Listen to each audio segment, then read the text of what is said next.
Halo teman-teman, welcome back to my channel YouTube. Kembali lagi bersama aku Kiflo.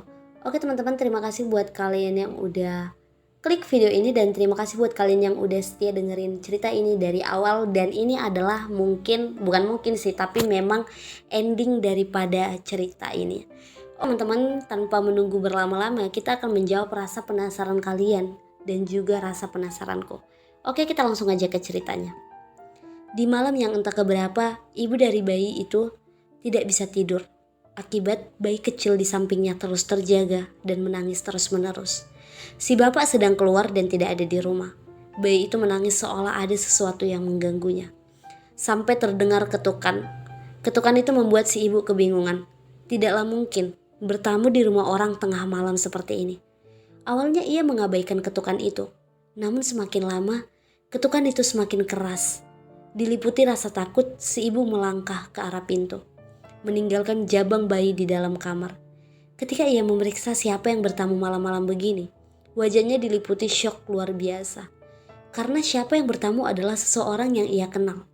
Sadia, atau siapapun yang menyerupai Sadia, menatapnya dengan tatapan mendelik, kemudian menunjuk sesuatu ke sebuah arah. Arah yang ditunjuk Sadia adalah kamar tempat si ibu-ibu meninggalkan bayinya. Dengan wajah khawatir yang tergopoh-gopoh, si ibu kembali ke kamar. Namun yang ia dapati, sosok makhluk hitam besar tengah mencengkram jabang bayi dengan tangannya yang dipenuhi bulu hitam. Si ibu berteriak keras membuat makhluk hitam besar itu lenyap. Warga pun berkumpul, suasana saat itu ramai. Warga berbondong-bondong mencari tahu apa yang terjadi. Namun semuanya terjawab saat melihat ibu dari bayi yang baru lahir itu tengah menangis histeris di depannya. Bayi kecilnya ditemukan meninggal dengan kondisi kulit dingin. Warga yang melihat itu tak habis pikir, sampai terdengar seseorang berseru, "Wantolah yang membunuh bayi ini." Teriakan itu disauti oleh warga lain membuat gaduh suasana saat itu. Tanpa membuang waktu, warga yang marah bergerusuk menuju rumah Pak Wanto bersenjatakan senjata tajam dan obor. Warga berteriak riuh meneriakan, nyawa harus ditebus dengan nyawa. Sebegitu ramai saat itu, Andi yang menyaksikan kejadian itu sampai merinding melihat wajah warga. Di depan rumah Pak Wanto, warga menjebol pagar besi sembari berteriak-teriak meminta Pak Wanto keluar. Penjaga rumah Pak Wanto sampai menyingkir ngeri melihat banyaknya warga yang datang entah dengan tujuan apa. Andi ingat betul, Pak Wanto keluar dengan tampang biasa saja. Yang pertama Pak Wanto lakukan adalah bertanya apa yang terjadi dan kenapa warga bertamu ke rumahnya malam-malam seperti ini. Saat itu seorang dari warga menceritakan apa yang terjadi. Namun Pak Wanto tidak membantah sedikit pun ucapan warga itu.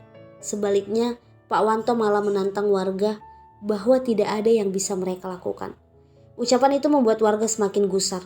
Teriakan kemarahan terdengar di sana-sini. Andi menyaksikan kejadian itu, di mana Pak Wanto disabit oleh sebilah parang tepat di bahunya oleh seorang warga. Anehnya, parang yang seharusnya bisa mengoyak daging itu tampak tak berkutik di depan Pak Wanto.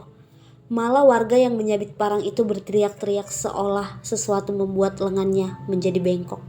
Ngeri. Suasana saat itu.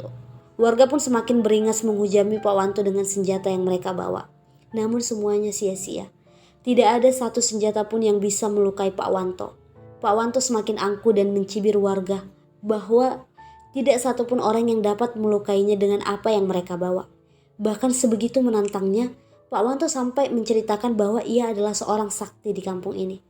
Namun kejadian berbalik saat seorang muncul dan berteriak, "Masuk ke rumahnya, bakar kamarnya." Warga yang mendengar itu membabi buta melesat masuk dan membakar semuanya. Di sini wajah Pak Wanto yang awalnya terlihat jumawa, tiba-tiba mulai panik. Ia melesat ikut masuk ke dalam rumah. Namun warga sudah membabi buta membakar rumah itu. Andi menyaksikan semua itu di usianya yang saat itu menyaksikan membuatnya tidak dapat berkomentar banyak. Kobaran api merah menyala mulai terlihat di sana-sini. Disitulah Andi mendengar suara Pak Wanto berteriak-teriak saat warga menyeretnya lalu mengguyurnya dengan minyak tanah. Kobaran api membakar Pak Wanto. Teriakan memilukan itu disaksikan oleh warga. Yang ia ingat, Kemudian adalah seorang menariknya dari tempat itu, membawanya ke tempat jauh. Namun satu hal yang tidak dapat ia lupakan, teriakan Pak Wanto yang terngiang-ngiang. Kejadian ini benar-benar menghebohkan. Kasus pembakaran ini sampai diliput media lokal. Andi ingat, sebegitu hebohnya sampai melihat headline. Hanya saja headline yang ditulis diberi judul berbeda.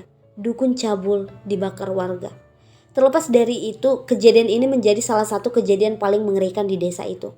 Seperti awal bagian cerita ini, gue sampai repot-repot buat datang dan menyaksikan saksi bisu kejadian itu, yaitu sisa rumah yang kini menjadi rumah kosong tak bertuan. Oke teman-teman, terima kasih buat kalian yang udah pantengin cerita ini, dan kita boleh ambil pelajaran dari ending cerita ini.